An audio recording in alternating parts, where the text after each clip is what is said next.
नमस्ते बच्चों। आज हम कक्षा 7 विषय हिंदी पाठ्यपुस्तक वसंत के अध्याय 12 कंचा कहानी का अध्ययन करेंगे।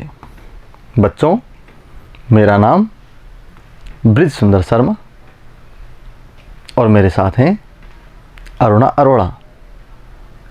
तो आइए प्यारे बच्चों, हम पाठ का अध्ययन शुरू करते हैं। पाठ का सार। इस कहानी के लेखक श्री टी पद्मनाभन है।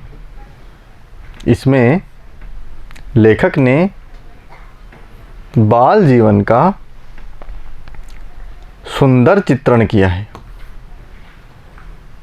कहानी में अप्पू हाथ में बस्ता लटकाए नीम के पेड़ों की घनी छाया से गुजर रहा था। वह सियार और कौवे की कहानी का मन ही मन मजा ले रहा था। तो प्यारे बच्चों, यहाँ हमने देखा कि कंचा कहानी के लेखक श्री टी पद्मनाभन हैं और इस कहानी में इन्होंने बाल जीवन के सुंदर पक्षों का चित्रण किया है। कहानी में अप्पू नाम का एक बच्चा हाथ में स्कूल का बस्ता लटकाए हुए स्कूल जा रहा है और वो मनी मन कहानी सियार और कौवा के बारे में सोच रहा है और आनंदित हो रहा है। आगे बढ़ते हैं। चलते चलते वह एक दुकान पर पहुंचा जहां अलमारी में कांच के जार में रखे कंचे उसे सफ़ेद गोल बड़े आंवले जैसे दिख रहे थे। वह कंचे को देखते देखते उसमें खो गया। बच्चों, आप यहाँ पर इस चित्र में अप्पू और दुकानदार को देख पा रहे हैं। अप्पू कांच के जार में रखे कंचों को ध्यान से देख रहा है और इनको देखने में वह खो गया है और उसको स्कूल जाने की चिंता ही नहीं रही है। तो प्यारे बच्चों, इस प्रकार से अप्पू कंचों को देखने में मग्न है। आगे बढ़ते हैं। स्कूल देरी से जाने के कारण वह सबसे पीछे बैठा। उसके सहपाठी रामन, मल्लिका, अम्मू और जॉर्ज थे। जॉर्ज कंचों का सबसे अच्छा खिलाड़ी था। मास्टर जी उस समय रेलगाड़ी के बारे में पढ़ा रहे थे। परंतु अप्पू का ध्यान पढ़ाई में नहीं था। वह कंचों के बारे में सोच रहा था। मास्टर जी ने जब उससे प्रश्न पूछा तब वह जवाब नहीं दे पाया। तो प्यारे बच्चों, यहाँ हमने देखा कि अप्पू कंचों को देखने के कारण स्कूल पहुंचने में लेट हो गया और इसी कारण उसको कक्षा में सबसे पीछे बैठना पड़ा। अप्पू के दोस्त कौन कौन थे?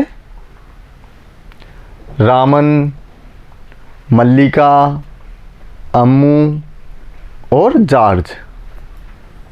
और जो जॉर्ज था वह कंचों का सबसे अच्छा खिलाड़ी था। मास्टर जी कक्षा में रेलगाड़ी के बारे में पढ़ा रहे थे, परंतु अप्पू का ध्यान पढ़ाई में नहीं था और वह कंचों के बारे में ही सोच रहा था। मास्टर जी ने उससे प्रश्न पूछा तो वह ध्यान नहीं होने के कारण उसका जवाब नहीं दे पाया। आगे बढ़ते हैं। मास्टर जी ने उसे डांटा तथा बेंच पर खड़ा कर दिया। कक्षा समाप्त होने पर मास्टर जी ने सभी को फीस भरने को कहा, परंतु अप्पू अभी भी कंचों के बारे में ही सोच रहा था। ज़्यादातर बच्चों ने फीस जमा कर दी, परंतु अप्पू ने अपनी फीस के पैसे से उस दुकानदार से कंचे खरीद लिए।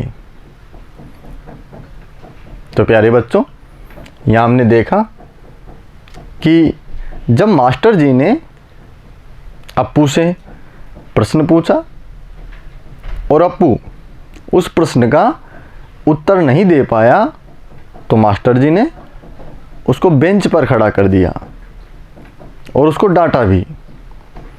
और कक्षा समाप्त होने पर सभी बच्चों को फीस भरने के लिए कहा। ज़्यादातर बच्चों ने अपनी फीस भरी, परंतु अप्पू ने उन फीस के पैसों से दुकान पर जाकर कंचे खरीद लिए। आगे बढ़ते हैं। रास्ते में उसके कंचे बिखर गए तथा वह उन्हें चुनने लगा। तभी सड़क पर अचानक कार के ड्राइवर ने ब्रेक लगाया तथा गुस्सा हुआ। जब अप्पू घर पहुंचा तो माँ इतने सारे कंचे देखकर हैरान हो गई। अप्पू ने बताया कि वह फीस के पैसों से ये कंचे खरीद कर लाया है। माँ ने कहा कि अब खेलोगे किसके साथ? तो प्यारे बच्चों, यहाँ हमने देखा कि जब अप्पू ने कंचे खरीदे और वह कंचों को लेकर घर जा रहा था तो सड़क पर कंचे बिखर गए और वह कंचों को एक एक करके चुनने लगा तो पीछे से एक कार तेज गति में आई और अप्पू को कंचे चुनते देखकर ड्राइवर ने अचानक से ब्रेक लगाया और बहुत गुस्सा हुआ और अप्पू को डांटा भी। अप्पू जब घर पहुंचा तो माँ इतने सारे कंचे देखकर बहुत हैरान हुई।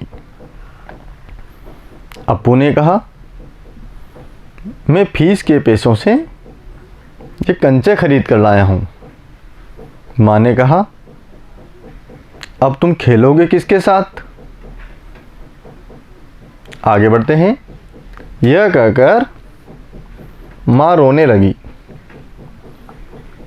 क्योंकि उसकी एक बहन थी मुन्नी, जिसका अब निधन हो चुका था। फिर भी माँ अप्पू की भावनाओं को समझकर बोली, कंचे अच्छे हैं। तो प्यारे बच्चों, यहाँ हमने देखा कि माँ ने अप्पू से पूछा कि तुम अब किसके साथ खेलोगे, और यह कहकर माँ रोने लगी। क्यों रोने लगी? क्योंकि उसको अपनी बेटी की याद आ गई। बेटी का नाम मुन्नी था, जो अब मर चुकी है। लेकिन जब अप्पू ने प्यार से माँ की तरफ देखा तो माँ ने अप्पू की भावनाओं को समझते हुए उसे डांटा नहीं और कहा कि कंचे बहुत अच्छे हैं। तो प्यारे बच्चों, इस प्रकार हमने इस कहानी को पढ़ा। अब हम कहानी से संबंधित शब्दों के अर्थ देखेंगे। शब्दार्थ। पहला शब्द है घनी। अर्थ होगा गहरी, सघन। अगला शब्द जार। अर्थ होगा कांच के डिब्बे। अगला शब्द सहपाठी। अर्थ होगा एक साथ पढ़ने वाले। अगला शब्द हैरान। अर्थ होगा आश्चर्य, अचरज। अगला शब्द निधन। अर्थ होगा मरना, स्वर्गवास। आगे बढ़ते हैं। प्रश्न संख्या 1। कंचा कहानी के लेखक का नाम क्या है? बच्चों, सही उत्तर के लिए हमारे सामने यहाँ पर 4 विकल्प दिए गए हैं। पहला विकल्प है विजय तेंदुलकर, दूसरा विकल्प जैनेंद्र कुमार, तीसरा विकल्प टी पद्मनाभन और चौथा विकल्प नागार्जुन।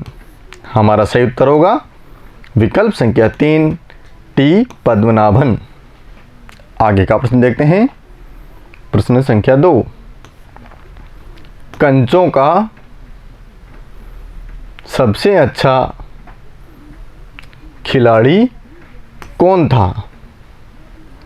पहला विकल्प रामन, दूसरा विकल्प जॉर्ज, तीसरा विकल्प मल्लिका या चौथा विकल्प अप्पू।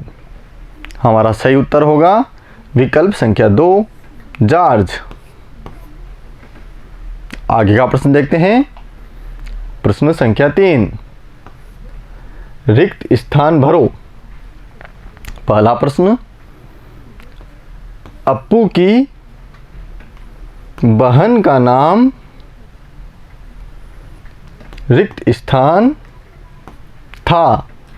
पहला विकल्प मुन्नी या दूसरा विकल्प श्यामा। सही उत्तर होगा मुन्नी। अप्पू की बहन का नाम मुन्नी था।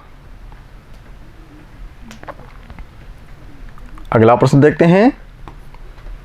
अप्पू दुकान पर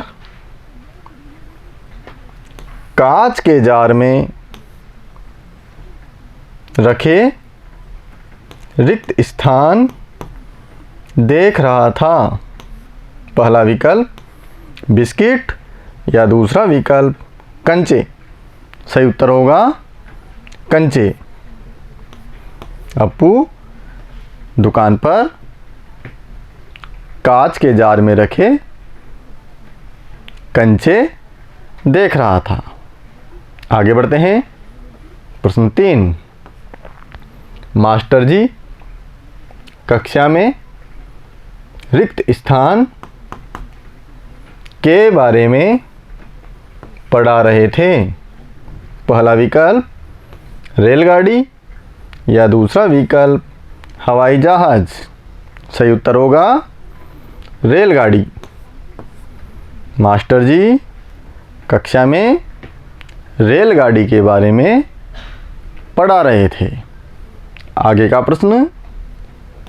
अप्पू ने अपनी रिक्त स्थान के पैसों से कंचे खरीद लिए। पहला विकल्प किताबों या दूसरा विकल्प फीस। हमारा सही उत्तर होगा फीस। अप्पू ने अपनी फीस से जमा न कराकर उसके पैसों से कंचे खरीद लिए। आगे बढ़ते हैं। प्रश्न संख्या 4। कार ड्राइवर को अप्पू पर गुस्सा क्यों आया? उत्तर है अप्पू के कंचे सड़क पर बिखर गए थे। वह सड़क पर आकर उन्हें चुन रहा था। यह देखकर कार के ड्राइवर को कार रोकनी पड़ी और उसे अप्पू पर गुस्सा आया।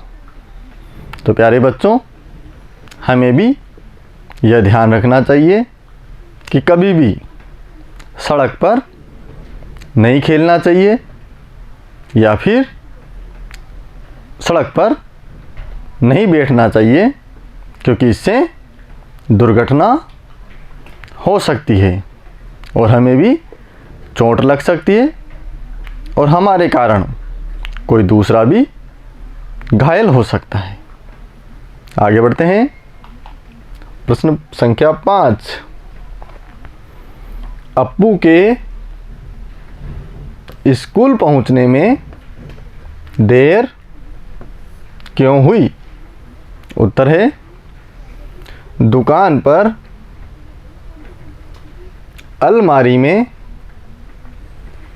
कांच के जार में रखे कंचे उसे सफ़ेद गोल बड़े आंवले जैसे दिख रहे थे। वह कंचे देखते देखते उसमें खो गया। इसीलिए अप्पू को स्कूल पहुंचने में देर हुई। तो प्यारे बच्चों, इस प्रकार से हमने यहाँ पर कक्षा 7 विषय हिंदी पाठ्य पुस्तक वसंत के अध्याय 12 कंचा कहानी का अध्ययन किया।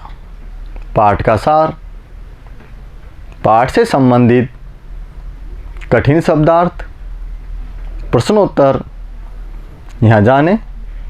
आप लोग घर पर रहकर अपनी हिंदी विषय की नोटबुक में इन सभी प्रश्नोत्तरों को अवश्य लिखें और लिखित अभ्यास द्वारा इन्हें सीखने का प्रयास करें। इस वीडियो को बार बार देखें और सीखें। धन्यवाद।